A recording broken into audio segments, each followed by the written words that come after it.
Oi, pessoal, tudo bem? Meu nome é Rafaela Romano e esse é mais um Melhores da Semana. Acho que a melhor forma de resumir essa semana é com o ditado que diz: tudo aquilo que não nos mata nos fortalece. A gente está vivendo, acho que a semana pós-traumática do Bitcoin, né? Em que as coisas começam a se ajeitar, o mercado para um pouco para pensar o que fez e quais serão os próximos desdobramentos, né? E é interessante que após a queda do Bitcoin, a queda épica que a gente viveu no dia 19 de maio, a gente teve que enfrentar outros grandes fantasmas, né? Que existem no mercado cripto. Então, relembrando um pouquinho, Elon Musk veio e tweetou sobre a grande pegada de carbono do Bitcoin e disse que não aceitaria mais Bitcoin como meio de pagamento pela Tesla devido às suas questões ambientais. Logo depois a gente teve uma queda acentuada que fez com que grande parte do mercado fosse liquidado, né? As posições alavancadas tivessem um impacto bem grande, estivesse sendo liquidada. Na sequência, a gente teve alguns FUDs relacionados às novas proibições da China, que já proibiu o Bitcoin mais 7 vezes. Depois a gente teve algumas questões regulatórias sobre o imposto e um cenário macro em que grande parte do mercado esteja se tornando um pouco conservador devido aos riscos inflacionários que o mercado, que a economia de forma geral, está enfrentando. Então, em menos de um mês, o Bitcoin teve que enfrentar a grande questão ambiental dele, teve que enfrentar a questão do monopólio do hash rate alocado na China, as questões regulatórias e também tivesse que enfrentar em cenário macro uma questão bem interessante que é grande parte do mercado tradicional vê o Bitcoin como um ativo de risco e durante esses momentos inflacionários, os investidores tendem a retirar o capital dele dos ativos considerados de risco e alocar em investimentos considerados mais estáveis, como metais preciosos e commodities, mas ao mesmo tempo a gente tem um desdobramento no setor cripto, em que grande parte dos investidores institucionais estão alocando Bitcoin e fortalecendo a narrativa de que o Bitcoin é um ativo, um hedge, como uma proteção para as questões inflacionárias do mercado como um todo, devido à sua natureza deflacionária, né? Então a gente tem ao mesmo tempo todas essas coisas acontecendo e, na minha perspectiva, à medida em que a gente enfrenta cada uma delas, o cenário tende a ser cada vez mais favorável, porque a gente tem um amadurecimento do setor como um todo, né? Durante, então, essa semana pós-traumática, a gente teve uma volatilidade bem grande no mercado cripto, né? Principalmente ali considerando o Bitcoin e o Ether, né? A gente teve o ativo conseguindo recuperar os 40 mil dólares no dia 26, o Ether se aproximou dos 3 mil dólares nesse dia também. Depois o Bitcoin e o Ether caíram novamente, o Bitcoin chegou a ser negociado perto dos 33 mil dólares, o Ether foi negociado abaixo dos 2 mil dólares. Depois a gente teve uma nova subida do preço, né? Atualmente a gente está ali na média sendo negociado nos 35 mil dólares e um pouco acima dos 2.300 Ethers, né? Dos 2.300 dólares em relação ao preço do Ether, né? Então a gente está tendo uma volatilidade ali na faixa dos 20%, mas o que é interessante é observar qual é o comportamento dos investidores, né? Então quem está vendendo, quem está comprando, como está acontecendo esse processo, quem está liderando cada um dos movimentos durante essa volatilidade. Existem alguns dados bem interessantes para a gente olhar. O primeiro deles, o número de carteiras em acumulação, ou seja, aquelas que tiveram pelo menos 2 entradas e nenhuma saída, atingiu all-time high durante a queda que a gente viveu no dia 19. Ao mesmo tempo, a gente teve um número recorde das carteiras que tem entre 100 e 1.000 bitcoins, também mostrando essa tendência dos grandes investidores de continuar alocando nas criptomoedas. A gente teve também grandes investidores institucionais dizendo que eles compraram a queda, né? Entraram no Buying the Dip e continuaram o processo de acumulação dos bitcoins deles. O que isso indica pra gente é que a gente está tendo uma queda que está sendo principalmente liderada por quem comprou no all-time high, ali entre 55 e 60 mil dólares, e está sendo comprada por investidores de varejo, os investidores institucionais, né?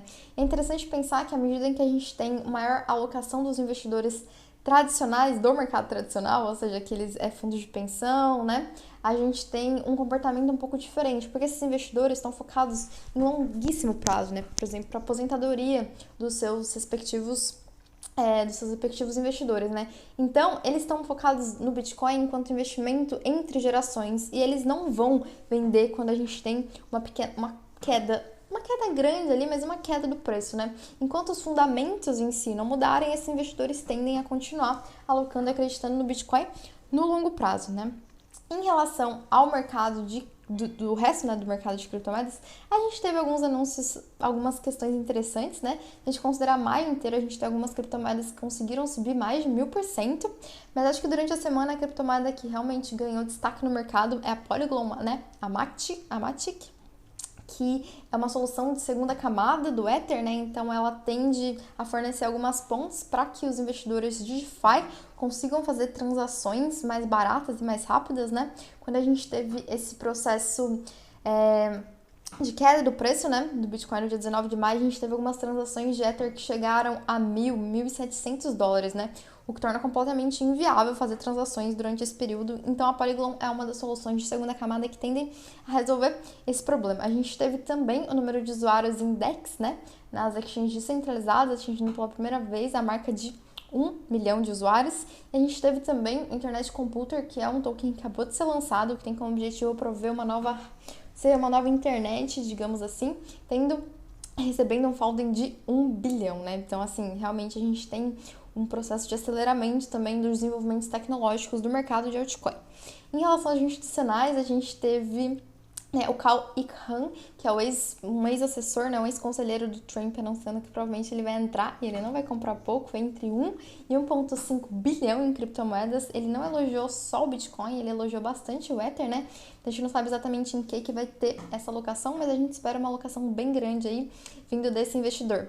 A gente teve também o Ray Dalio anunciando pela primeira vez que ele é um investidor de Bitcoin. O Ray Dalio já falou que não entendia muito bem, já criticou, e agora ele disse que ele investe em Bitcoin e que o maior risco do Bitcoin é o seu sucesso, porque à medida em que o Bitcoin tende a subir, os governos tendem a se tornar mais reticentes em relação a ele ou proibir ou ter alguns tipos de restrições ao mercado, né?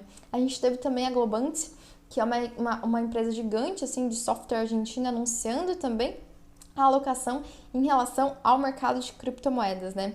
A gente teve também o Elon Musk anunciando que agora faz parte do Conselho dos Mineradores, que é uma associação com grandes players da indústria de mineração como um todo, que se uniram para tentar resolver alguns dos problemas que a mineração enfrenta, principalmente a questão ecológica, né? É interessante que o setor cripto é um setor descentralizado e autogovernado, né? Então a gente tende a ver o setor tentando resolver grande parte dos seus problemas, né? Então, não só essa iniciativa é uma dos projetos que tem para tentar resolver o problema da sustentabilidade do Bitcoin, como vários outros foram também anunciados essa semana.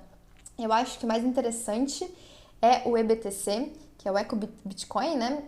Que é um token que resultou da parceria da Rapid com a Moss. A Rapid é um projeto, né, que lança sintéticos de Bitcoin, ou seja, tokens que lastreiam o preço do Bitcoin de 1 para 1, mas que possibilitam algumas características que o protocolo Bitcoin nativamente não possibilita, via os smart contracts principalmente, né? Então tem o preço do Bitcoin, mas tem algumas features a mais. Junto com essa parceria com a Moss, agora eles têm um token, né, então, que tem o preço do Bitcoin, mas que já tem junto dele as compensações atreladas à própria mineração daquele Bitcoin que está sendo negociado, né? A gente teve também a OneOffice lançando uma plataforma NFT ecológica, e a gente teve também uma parceria junto com a Wallet Local e a Materium, né, que anunciaram um token lastreado no ouro com compensações de carbono também atreladas. Em relação ao mercado brasileiro, a gente teve uma notícia bem interessante, né? O Banco Central anunciou pela primeira vez as diretrizes em relação ao lançamento da nossa CBDC, do Real Digital, e a gente teve também a Câmara dos Deputados pedindo acesso a blockchain governamental que tem o CPF de todos os brasileiros, né? Basicamente é isso, a gente vai ver aí se o Bitcoin realmente consegue manter a teoria de um ativo antifrágil, né? Anti-volatilidade. E espero vocês na próxima semana. Beijos!